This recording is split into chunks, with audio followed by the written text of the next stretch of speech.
भाजपाची ही जी स्ट्रॅटेजी नवीन ज्याची चर्चा सगळ्यांच्या समोर आहे, मला वाटतं कुठेतरी यांनी हे इंडिकेशन दिसतं की मोदी ब्रँड कमजोर होतोय.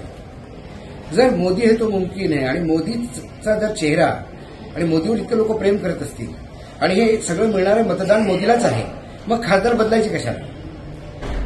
त्यामुळे मोदी हे चांगल्या तऱ्हेने ओळखतात की घोषणा खूप जरा कामं झालेली नाही आहे.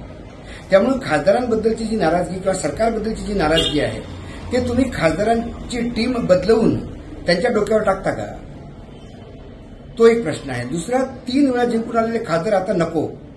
म्हणजे उद्या जर 220-230 पर्यंत जर सीट्स आल्या बीजेपीला, तर अशा वेळेला 3 टर्म, चौथ्या टर्मचे जे खासदार असतील ते सिनियर खासदार आवाज उठवतील का? विद्रोह होईल का? त्या विद्रोहाची भीती मोदीला आहे का? स्वतः 3रा टर्म मागतायत पंतप्रधानासाठी, मग 3 टर्म झालेल्या चौथा टर्म द्यायला काय हरकत आहे? की नितीन गडकरी, राजनाथ सिंग सारखे लोकांची तिकीटं कापण्याचा डाव आहे. असे बरेचसे प्रश्न येत निघतात आणि एकूण यांच्या स्ट्रॅटेजीमध्ये मोदी कमजोर ब्रँड होतोय आणि 2024 मध्ये जिंकण्याची ती गॅरंटी नाहीये, जरी ती किती जरी बोलत असतील तरी. त्यामुळेच ही स्ट्रॅटेजी त्यांनी प्लॅन केली असं मला वाटतं.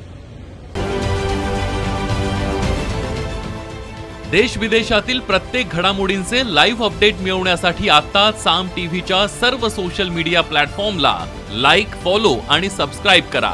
तसंच सर्व नोटिफिकेशनसाठी बेल आयकॉन प्रेस करायला विसरू नका.